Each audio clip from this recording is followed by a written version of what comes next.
السلام علیکم ورحمۃ اللہ وبرکاتہ۔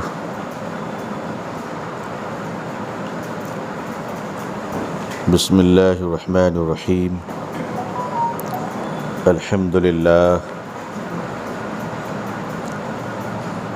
للہ وکفى وسلام علی عباده الذین اصطفى، اما بعد۔ الحمد للہ رب العالمین والعاقبۃ للمتقین، والصلاة علی رسولہ محمد وعلی آلہ واصحابہ اجمعین۔ رب اشرح لی صدری ویسر لی امری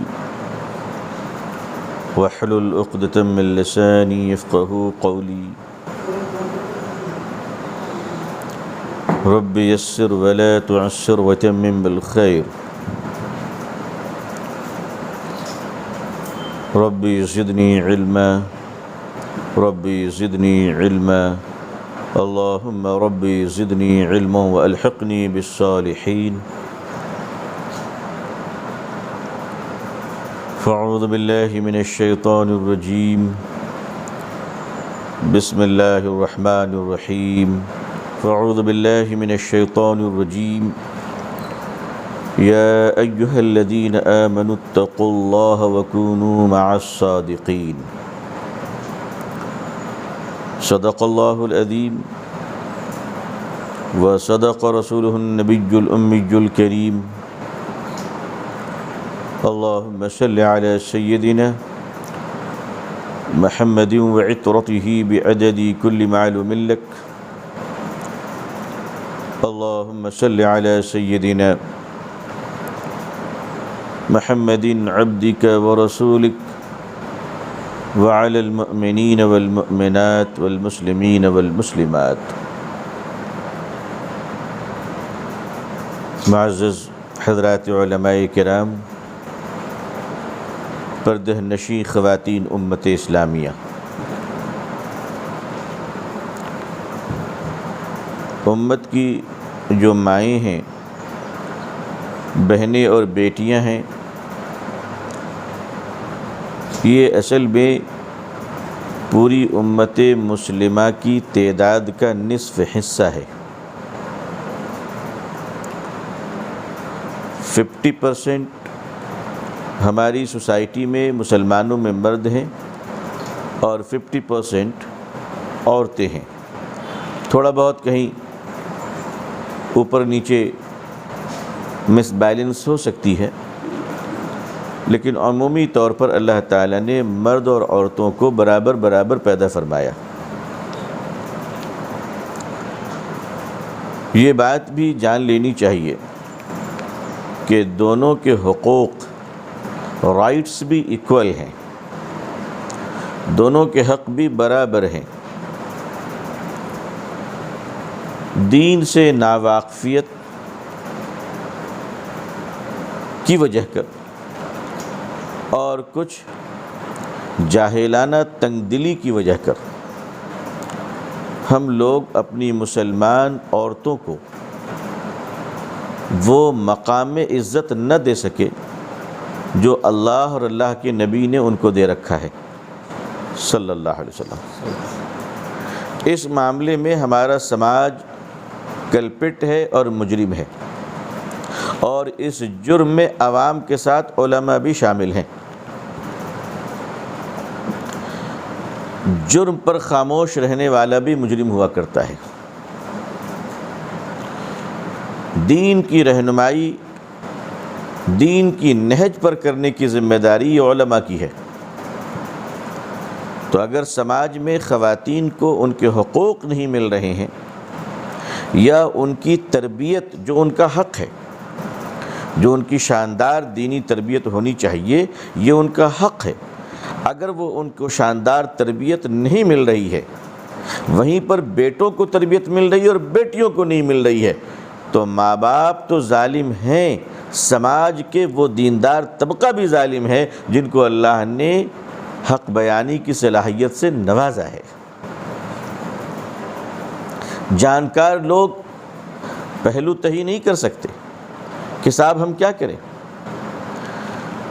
مسلم خواتین امت مسلمہ کی نصف حصہ 50% شیئر رکھتی ہیں، ان کے حقوق بالکل برابر ہیں، جو حقوق بیٹے کے ہیں وہی حقوق بیٹی کی ہے۔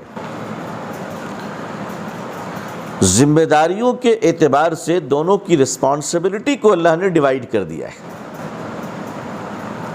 جیسے ایک بس میں ڈرائیور بھی ہے اور کنڈکٹر بھی ہے، ایک کا کام گاڑی چلانا، دوسرے کا کام پیسہ وصولنا۔ اگر پیسہ وصولنے والا پیسہ نہ وصولے تو گاڑی چلانے والا کہاں سے تیل ڈلوائے گا اور گاڑی کہاں تک چلا پائے گا؟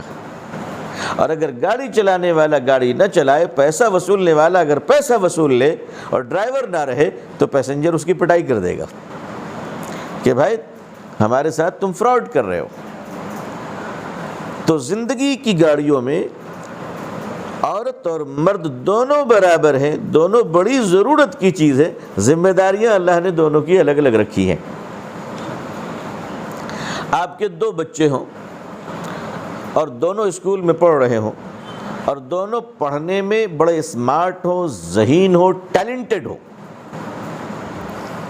لیکن دونوں سبجیکٹ دونوں کے الگ الگ ہیں۔ آپ کا ایک بچہ وہ انگلش میں بڑا ٹاپ ہے، 100 میں 100 مارکس لاتا ہے، میتھ میں 50-60 لاتا ہے، تو ڈیفینیٹلی اس کی انگلش اسٹرانگ ہے اور میتھ اس کی ویک ہے۔ لیکن آپ کا جو دوسرا بچہ ہے وہ میتھ میں بڑا اسٹرانگ ہے، وہ میتھ میں 100 میں 100 لاتا ہے، انگلش میں 50 اور 60 لاتا ہے۔ تو آپ کا دوسرا بچہ میتھ میں بڑا مضبوط ہے، انگلش میں کمزور ہے، لیکن دونوں کے نمبرز کو جب ایکول کیے جائیں گے تو دونوں فرسٹ ڈویژن سے پاس ہوگا۔ ایک میں کمزور ہے تو دوسرے میں مضبوط ہے، دوسرا اگر ایک کے میں کمزور ہے تو دوسرے میں مضبوط ہے، یعنی جب جمع کیا جائے گا سارے نمبر کو تو وہ برابر ہوں گے، کم نہیں کہلائیں گے۔ اسی طرح اللہ تعالیٰ نے عورت اور مرد کو ایک سبجیکٹ میں مضبوط بنایا، عورت اس سبجیکٹ میں کمزور ہے۔ عورت کو اللہ نے ایک سبجیکٹ میں مضبوط بنایا جس سبجیکٹ میں مرد کمزور ہے، تو دونوں کی کمزوریاں مل گئیں اور دونوں کی خوبیاں مل گئی، ایکول پاور آ گیا، اور مرد و عورت اس دنیا کی خوبصورت ترین اللہ کی پسندیدہ انسانی مخلوق ہے، جس کے درمیان آپسی کولیبریشن، آپسی انٹیگریشنز، آپسی یونٹی، آپسی افہام و تفہیم، انڈرسٹینڈنگ کا ہونا اتنا ضروری ہے کہ اگر اسلام نے جو انڈرسٹینڈنگ دی ہے، اسلام نے جو توجہات دی ہے، اسلام نے عورتوں کو جو مقام بخشا ہے، جو فضیلت بخشی ہے، جو اونچائی دی ہے، جو بلندی دی ہے، اگر ہم اس کا اقرار نہ کریں اور یہ حق ان کو نہ دیں تو زمین پر فساد مچ جائے گا۔ اللہ تعالیٰ نے قرآن کریم کے اندر مردوں سے فرمایا الرجال قوامون علی النساء، اے مردوں میں نے تم کو عورتوں پر سردار بنایا ہے، مالک نہیں بنایا، سردار بنایا ہے۔ سردار کا کام ہوتا ہے سپروائزنگ کرنا، سردار کا کام ہوتا ہے دیکھ ریکھ کرنا، سردار کا کام ہوتا ہے مکمل نگرانی اور نگہبانی کرنا، سردار کا کام ہوتا ہے کمزوروں پہ رحم کرنا۔ ظالم آدمی سردار بننے کے لائق نہیں ہوتا ہے، بد اخلاق اور بدتمیزوں کو سردار نہیں بنایا جاتا ہے۔ اگر غلطی سے بنا بھی لیا تو اگلی بار موقع ملتے اس کو ذلیل کر کے اتارنے کی فکر ہوتی ہے۔ سردار کے اندر خوبیاں ہونی چاہیے۔ پہلی خوبی یہ ہے کہ سردار جب بولے تو سچ بولے۔ دوسری خوبی یہ ہے کہ سردار کی بیہیویئر اور اس کی ایٹیچیوڈ کے اندر سافٹنس ہونی چاہیے، وہ نرم مزاج ہو، نرم زبان ہو، پیاری بات بولنے والا ہو، عزت کرنے والا ہو۔ وہی سردار ہو سکتا ہے جو سامنے والے کی عزت کرے۔ وہ آدمی سردار بننے کے قابل نہیں ہے جو خود تو کرسی پر بیٹھا رہے اور دوسروں کو عزت کے لائق نہ سمجھے۔ ایسا انسان تو بھٹیارا ہوتا ہے، ایسا انسان تو تھرڈ کلاس کا ہوتا ہے، ایسا انسان سردار نہیں ہوتا ہے۔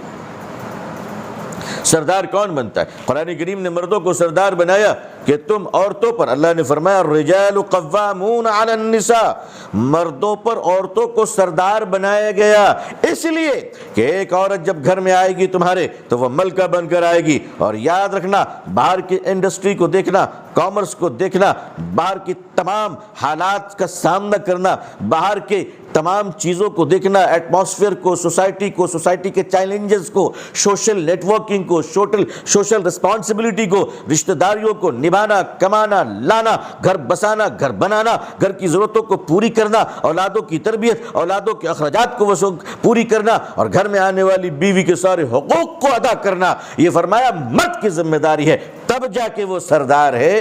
وداؤٹ ڈیوٹی اور رسپانسبلٹی کے کوئی سردار وردار نہیں ہوتا ہے.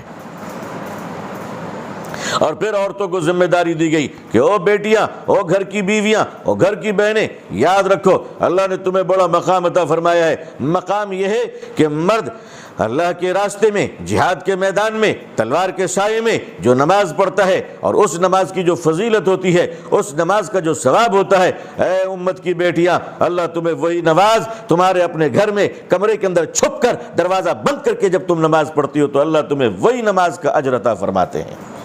بتاؤ یہ اللہ کا کرم ہے کہ نہیں ہے؟ اللہ کا کتنا بڑا کرم ہے. فرمایا کہ جو عورتیں اپنے گھروں کی فکر کرتی ہیں، اپنے نسلوں کی فکر کرتی ہیں، جنریشن کو تیار کرنا، نسلوں کو تیار کرنا، ملت کو مین پاور سپلائی کرنا، یہ انڈسٹری اور یہ میکنگ پاور اور یہ کنگ میکنگ پاور اللہ نے مردوں کو نہیں، اللہ نے عورتوں کو عطا فرمایا ہے. اللہ نے عورتوں کو نبی تو نہیں بنایا، مگر ہر نبی کسی نہ کسی عورت کے گود میں پرورش ہو کر آیا ہے. ایسے نبی تو دنیا میں ہے کہ جن کے باپ نہ ہو. حضرت آدم علیہ السلام کو چھوڑ دیں تو حضرت عیسیٰ علیہ السلام بغیر باپ کے ہیں، مگر ماں تو ان کو بھی نصیب ہوئی. ماں کی گود کے بغیر کوئی اولیاء اللہ ولی نہیں بن سکتا. ماں کی گود کے بغیر تمام نبیوں کو ماں کا گود نصیب ہوا. اللہ تعالیٰ نے ماں کی گود کو اتنا مبارک بنایا کہ مرد دنیا کے میدانوں میں کھل کر وہ کام انجام نہیں دے سکتا جو کام ایک عورت گھر کی چار دیواری میں اللہ کے فضل و مدد سے انجام دے دیا کرتی ہے.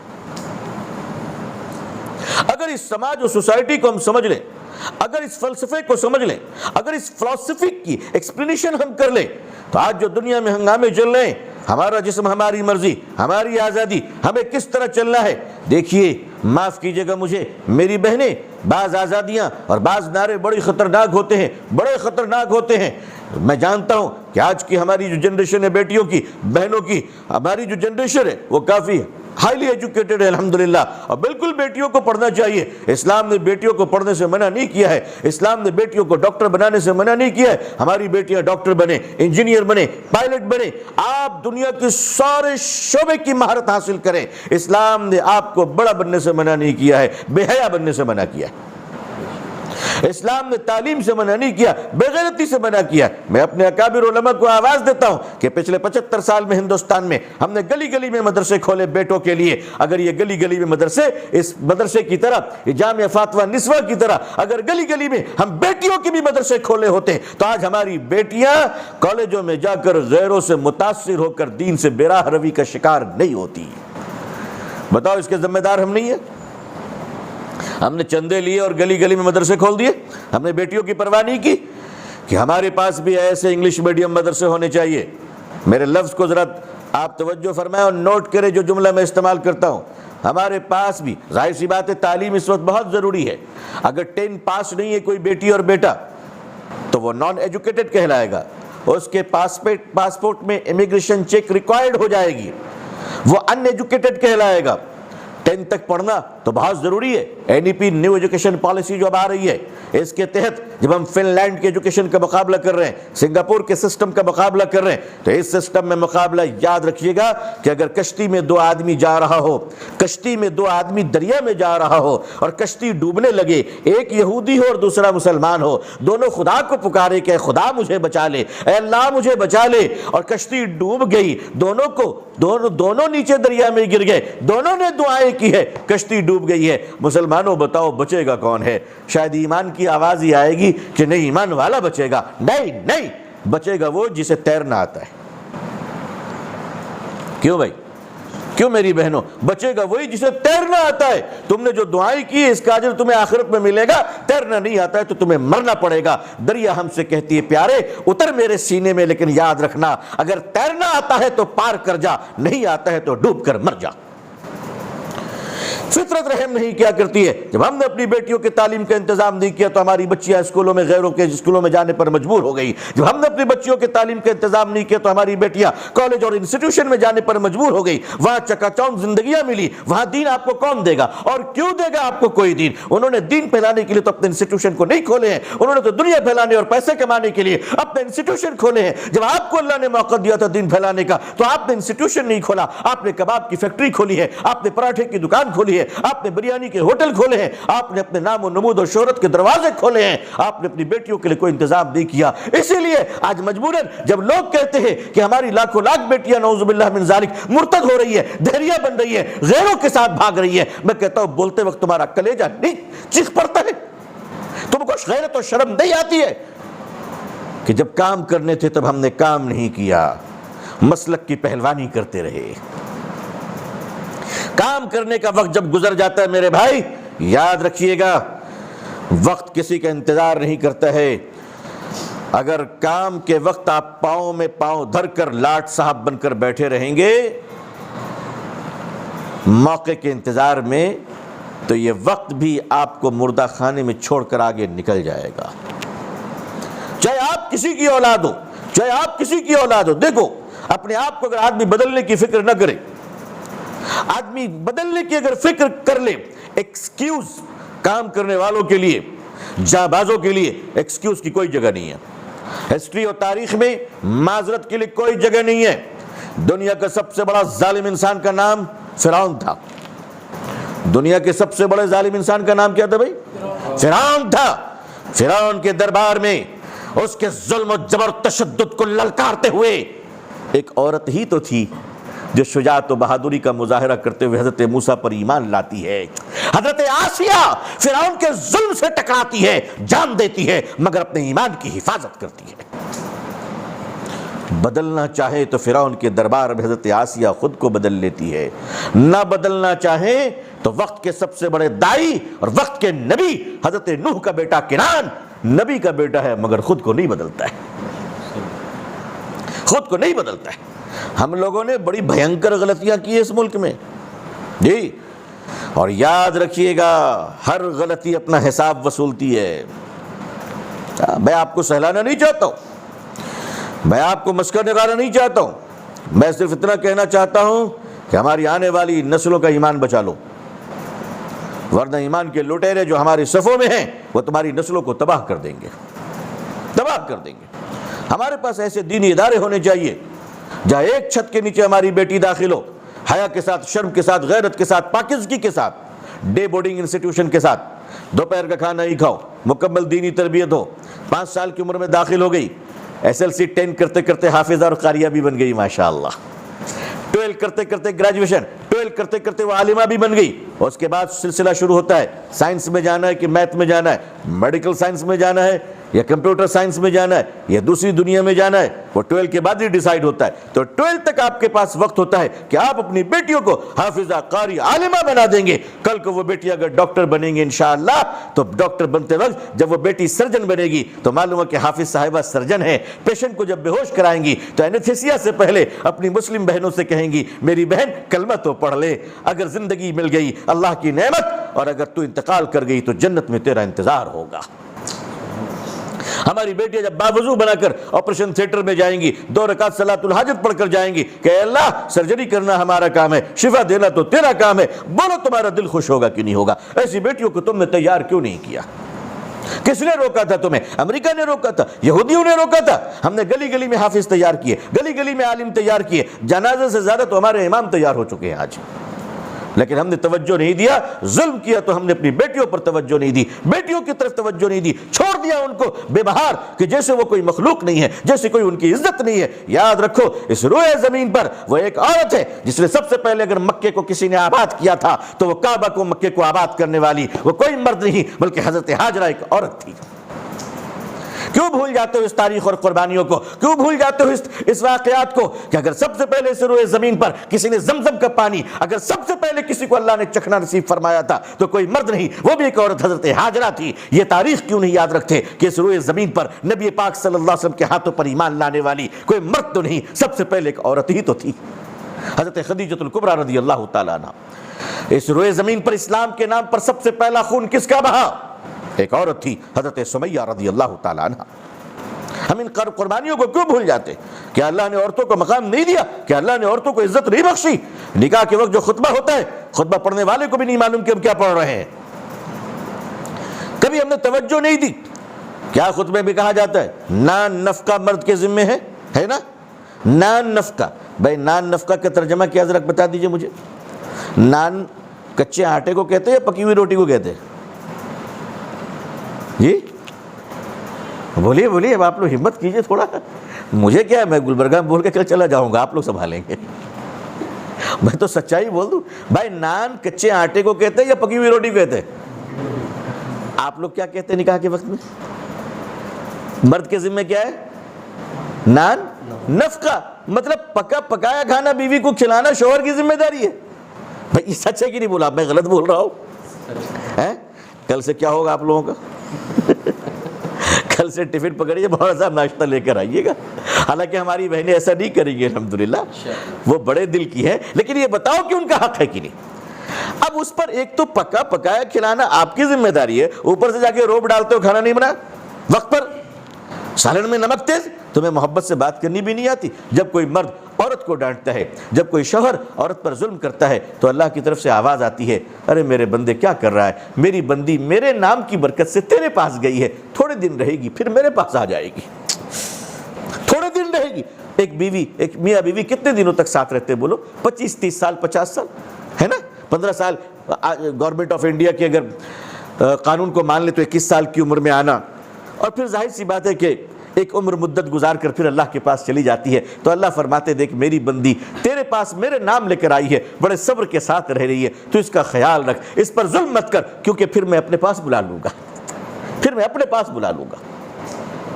کتنا بڑا مقام دیا اللہ تعالیٰ نے ایک عورت کو، ایک عورت کو۔ جو مرد اپنی عورت کی عزت کر لے انشاءاللہ، اور اس کے دل پر قابو پا لے، اس کے ذہن پر قابو پا لے، اور وہ عورت یہ کہے کہ میرا شوہر اللہ کا فرشتہ ہے، اس کی عزت مجھے کرنی ہے، میں سمجھتا ہوں کہ اس کا گھر دنیا میں انشاءاللہ جنت کا نمونہ ہو جائے گا انشاءاللہ تعالی۔ میں بعض شہروں میں جب جاتا ہوں تو الحمدللہ ظاہر سی بات ہے گھروں میں کھانے کا نظام ہوتا ہے، ہماری بہنیں کھانے کا انتظام کرتی ہیں اور گھر کے مرد لا کر کھانا لگاتے ہیں، تو کھانا بڑا لذیذ ہوتا ہے ماشاءاللہ۔ ہم لوگ کہتے ہیں بہت اچھا ہے، مرد مبارکبادی وصولتا ہے جبکہ اس کا کوئی حصہ نہیں اس میں۔ بولی اس نے کچھ کیا، ایک پیاز بھی نہیں کاٹا ہوگا۔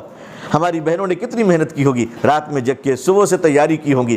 یہ دعائیں تو ان کو ملنی چاہیے بھائی، حق ان کا ہے نا، یہ پیغام وہاں پہنچنا چاہیے کہ آپ کی محنت بہت اچھی لگی، اللہ کا شکر آپ نے بہت اچھا بنایا، اللہ آپ کو صحت رکھے، اللہ آپ کو صحت دے، عافیت دے۔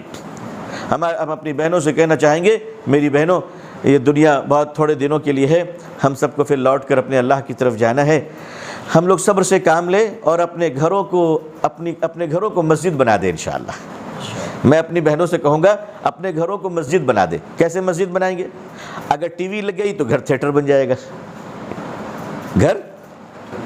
اگر ٹی وی لگی تو گھر تھیٹر بن گیا، اور اگر گھر میں مصلی بج گیا، ذکر و اذکار ہوا تو گھر کیا ہو گیا؟ گھر مسجد بن گئی انشاءاللہ، ہے نا بھائی؟ تو اگر ہماری بہنیں اپنے اپنے گھروں کو مسجد بنا لیں انشاءاللہ، کیسے مسجد بنائیں گی؟ 2 کام ہماری بہنیں ضرور گھر میں کریں۔ ایک تو یہ، رات میں سونے سے پہلے 15 منٹ دین کا ماحول تیار کریں، دینی ماحول قائم فرمائے 15 منٹ، اس میں موت کو ضرور یاد کریں۔ ہم لوگ کی ایک بڑی گڑبڑ یہ ہے کہ ہم لوگ موت کا تذکرہ کرتے ہوئے ڈرتے ہیں، اور خاص طور پہ رات میں وہ ڈرتے ہیں کہ نہیں موت مت بولو، کہیں اسرائیل السلام آ گئے تو۔ ارے بھائی ان کو آنا ہوگا تو کیا آپ روک لیجئے گا؟ کوئی ٹریفک روک پائے گی ان کو؟ بھائی موت کا وقت ہے، ہمارے تمہارے یاد کرنے سے موت نہیں آتی ہے، موت کا وقت ہے۔ لیکن روزانہ رات میں موت کو یاد کر کے بچوں کو بتانا چاہیے کہ اللہ سے توبہ کرو، اللہ سے توبہ کرو۔ میری چھوٹی بیٹی اب تو خیر ماشاءاللہ بڑی ہو گئی ہے، لیکن جب وہ 4 سال کی تھی تو میں نے اچانک لائٹ آف کیا روم میں، بیڈ روم میں رات میں، تو وہ کہنے لگی اوف کتنی ڈارکنیس ہے. تو مجھے موقع مل گیا، میں نے کہا بیٹا قبر اس سے زیادہ اندھیری جگہ ہوگی. تو وہ ڈر گئی، رونے لگی. میں نے کہا بیٹا قبر بہت اندھیری جگہ ہے، اور یہاں تو تمہارے ابو تمہارے ساتھ ہیں، وہاں کوئی تمہارے ساتھ نہیں ہوگا سوائے اللہ کے. تو اسے اللہ کا احساس تو ہوا. تو ہم نے کہا کہ دعا پڑھ کر سو، دعا پڑھ کر اٹھو. اسے وہ چیز آ گئی کہ ہمیں اللہ کے ہاں جانا ہے، اللہ کے ہاں جانا ہے. اپنے بچوں کو ہم لوگ اللہ کی یاد دلائیں. راتوں میں صحابہ کرام کے واقعات سنائے بچوں کو کہ وہ کتنے بہادر تھے. وہ سن کر جب بچے سوئیں گے تو خواب میں ڈریں گے نہیں انشاءاللہ.